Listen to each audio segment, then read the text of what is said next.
Just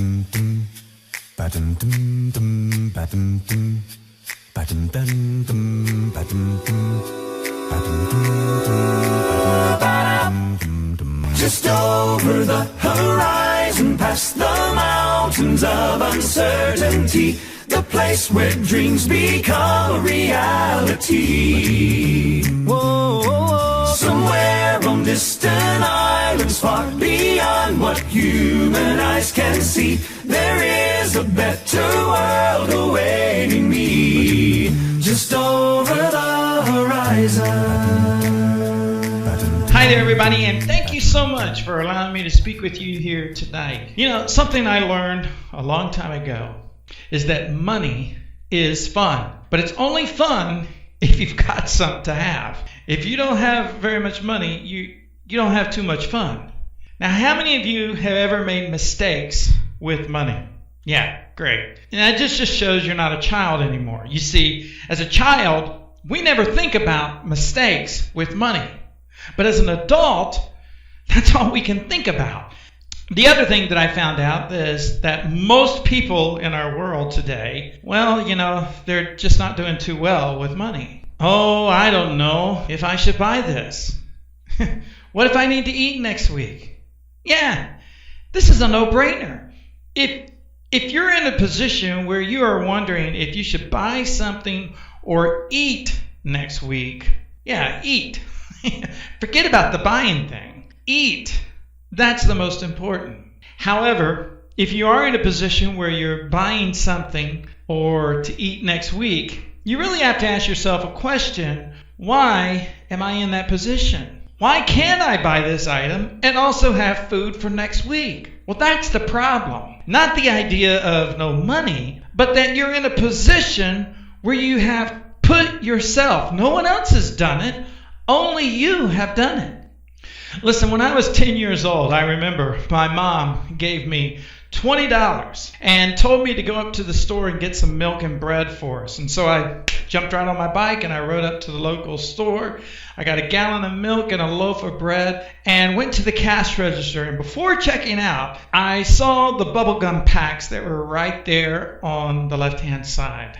You know, my mom, I can't ever remember her buying me bubblegum right there. It was either in a bubblegum machine or something like that. Well, I gave the lady my $20 bill for milk and bread, and she gave me back a wad of bills. I mean, a bunch of them. And I thought, you know what? I could probably buy some gum now. So I picked up one packet, and the lady said that will be 25 cents. And I gave her a $10 bill. And she gave me another wad of bills. And I had one pack of gum and a wad of bills left. So I went back and I picked up like 10 packets. And when I went to the cashier, she said that'll be $2.50. And I still had a wad of bills. I mean, this was great. So when I went back, I picked up 20 packets of gum. And now she said that was going to be $5. Wow. You know what? I still had a lot of bills in my hand. I mean, every time I bought something, she gave me more bills and more coins. Every time. I mean, this was excellent. The more gum I bought, the more money I was getting in return. So honestly, I couldn't fit any more gum into my pockets and bags, so I walked out. Man, life was great. And I got home and put the milk in the fridge and the bread in the bin. And the gum, that went to my room. And I had already chewed probably one pack by now. Now, when my mom got home with my sister, she asked me for the change. And I gave her all of those bills and change. I mean, it was a lot. And she told me, Mike, there's only $11 here. Bread and milk only cost $2. I told my mom, it's all there. No, Mike, only $11. Oh, boy. I got a quick lesson on stealing and the value of money. I remember my dad told me that I would work my allowance off for the additional $9 that I spent on, quote, junk. But you see, at the age of 8 years old, I didn't understand the value of money. Only that I had a lot of them, but they were not valuable. You see, as kids, we don't know these things. But as adults, you were probably thinking, as I was telling that story, oh my God, Mike, you are so stupid. But now I know. You see, I learned from my mistake. But I never would have known if I didn't make that mistake. So many times we guard our money so that no one will scam me, or no one will steal from me, or no one will bother me, and I will always have my money. There's a wise man in a good book that told us a story about a man who had talents. And he told them to keep them until he got back. Now, one guy received 5 talents, and he went out and he doubled it. And another guy received 2 talents, and he went out and doubled it as well. But another guy received only 1 talent, and he was so afraid that he went outside and he buried it in the ground. Now, when the master came back, the 2 guys who had doubled their money were proud to hand him their money. And when it came to the other guy, he handed him the 1 talent. What happened? Why only 1 talent? The good book says that the man was scared. He was afraid. He felt that someone might bother him with that talent. And he wanted to make sure that at least he got his talent. If you read it, you can see that it says, the master said, "Cast this worthless servant into outer darkness." Wow, that's kind of harsh, isn't it? But you see, Jesus was teaching his followers the value of money and work for that money. And that fear is only going to hold you back. I worked very hard to build my company up. When we first started, there were nights that I didn't sleep. And I actually got it to making lots and lots of money. Life was great. But you know what? I did stupid things. I made bad investments. I made bad purchases. And soon I found myself broke again. You know what? We do that. But the one thing that I can take from all of those failures is I learned from them. I learned that if I sat on my butt and I did nothing, I got nothing. But if I worked and did the things I should, oh boy, I made money. So where are you? Are you making mistakes with money? Are you learning from those mistakes? You know what?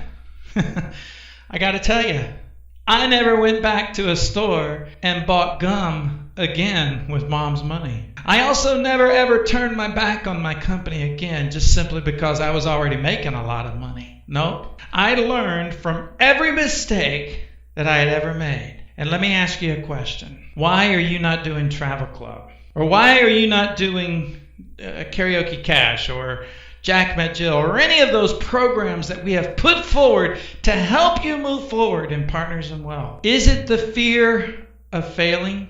I have to tell you, my company almost went under. But I had a business partner who worked with me, and he trusted me, and I trusted him, and together we built our multi-million-dollar company back up. And we are soaring high now.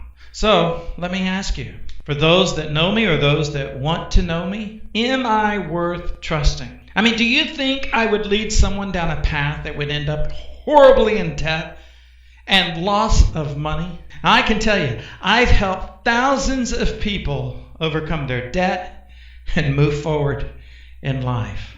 But it required trust and faith that I will do what I say I will do. I never let someone down. Oh, it might take me a little bit longer than I originally thought, but I never let them down. When you have someone join your team, you make $25. It's yours. Not mine, not the company's. It's yours. So friends, you have some talents now. So what are you going to do with them? Many of you have registered only to let it sit and think about it, while others around you get rich and enjoy life more. Are you afraid? Does fear control you when it comes to money? I'm going to say this in closing. My life has been lots of mistakes, but I can tell you this. I have moved forward in every situation, and I have prospered. Now, not because I'm great or anything, but because I learned. I learned how not to fail again. Friends, learn from me. You can do this. Hey, let's make this happen. Thank you, everybody. God bless you, and good night.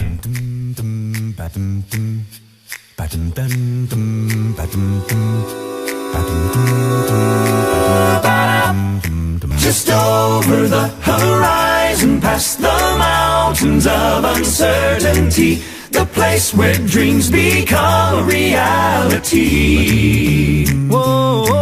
Somewhere on distant islands, far beyond what human eyes can see, there is a better world awaiting me.